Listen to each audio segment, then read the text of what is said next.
mana ni kak? Kita dengan tu besok pagi ni. Takut. Jangan menangis. Malam ni kakak tadi ke Societies adik-adik membantu makmal.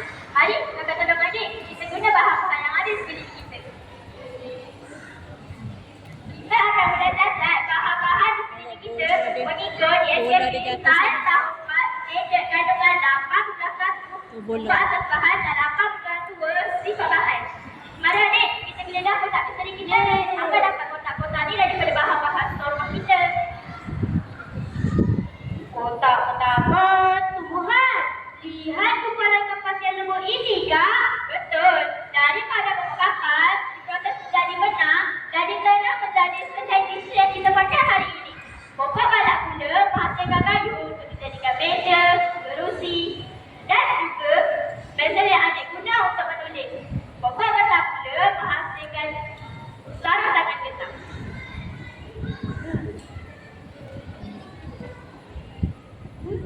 Wah, cantiknya.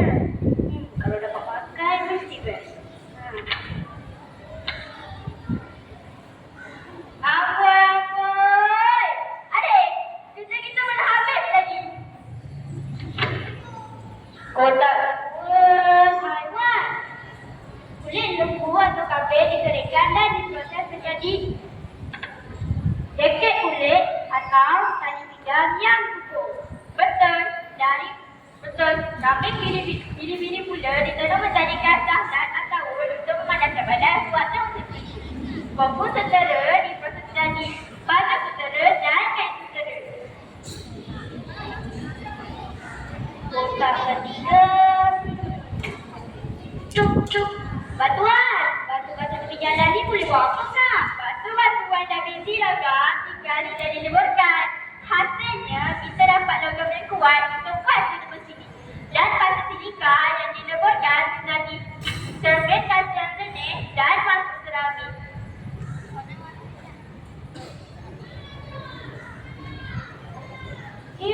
kotak minyak hitam. Kotak keempat, petroleum. Minyak gali dari dasar lautan. Ada rambut palsu lah. Jom kita pun tengok. Kakak kan betul hygiene. Adik pun bantu makan.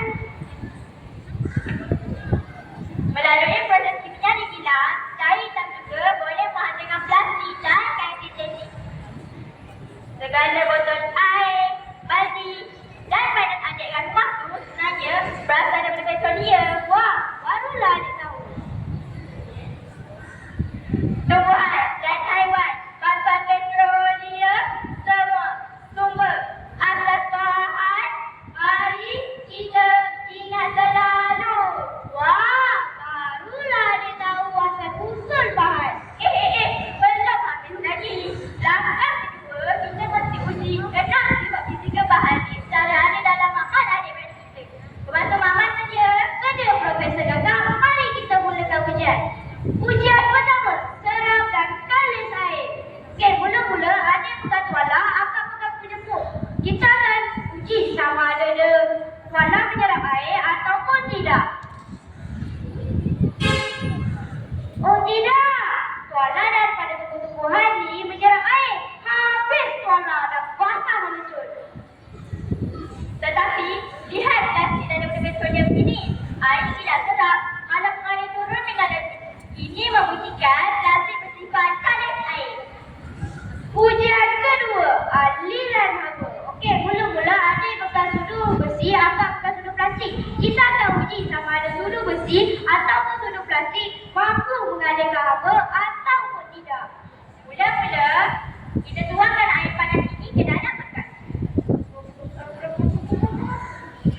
Selepas itu, masukkan sudu-sudu ini secara serentak dan perlahan-lahan. Sampai bila adik masukkan sudu logam, kakak masukkan sudu plastik. Hati-hati tau, air ini panas. Okey. 1, 2, 3. Sementara kita tunggu sudu-sudu ini menyerap haba, mari adik kita teruskan dengan ujian yang lain. Ujian ketiga, upayaan ampungan. Okey, adik pegang batu, akak pegang bola plastik. Kita akan uji sama ada bola ni terapung ataupun tenggelam. Adik kira sampai 3, kita letak serentak. Jom kita kira sama-sama. 1, 2, 3, letak. Lihat kawan-kawan, bola plastik yang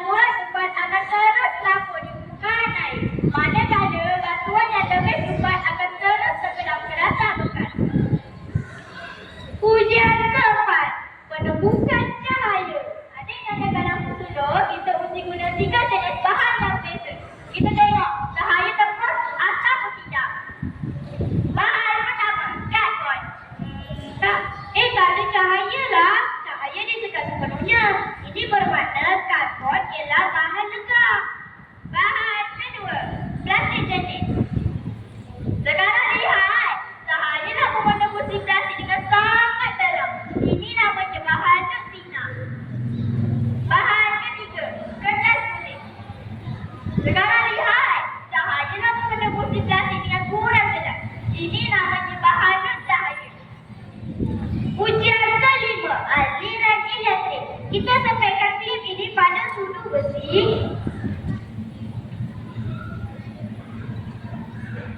Wah, menyala. Logam bersifat konduktor elektrik yang boleh mengalirkan arus. Apabila ditukarkan kepada pembaris plastik, mentol terus pada. Ia membuktikan plastik bersifat pendapat elektrik. Ujian terakhir, impak tegangan. Okey, akan tarik melodi. Kita akan uji sama ada melodi kembali ke bentuk asal ataupun tidak. Tarik kuat-kuat kan? Jangan lepas. Mari adik tengok. 1, 2, 3, 4. Lihat kawan-kawan, melod boleh tarik tajam. Apabila dilepaskan, ia kembali ke bentuk asal. Itulah sifat kepenyataan. Adik, jangan lupa. Duduk tadi. Serahan apa tidak? Yelah, sampai kita tengok. Aduh, panas je tangan adik. Sudu plastik, tak panas pula. Sudu besi ialah benda haba yang boleh mengalirkan haba dengan cepat. Manakala sudu plastik pula ialah penebak haba yang menyekat aliran haba. Wah, barulah adik faham semua ilmu sumber cepat dan sifat bahan. Sekarang barulah adik boleh pilih bahan yang betul untuk rekod kita hari besok. Sebenarnya kan Kak, semasa kita buat ujian makmal tadi, adik dan curi-curi masak ikut pemeriksaan jaga. Kadang tengok ni. Genre semua ujian kita semula ni dah siap. Badannya daripada botol plastik yang ringan dan kalis air. Cermin depannya daripada plastik jelek yang lutina. Ganda rodanya daripada penyepit bulu yang lurus. Dan tayarnya daripada penutup botol yang dibalut dalam getah yang kenyal untuk jangkaman padu. Wah! Hebat dan pantas adik kakak. Inilah baru dia bentuk yang mantap, kreatif dan menepati semua sifat fisika bahan. Rasa besok benar-benar tempat pertama. Ya ke Kak?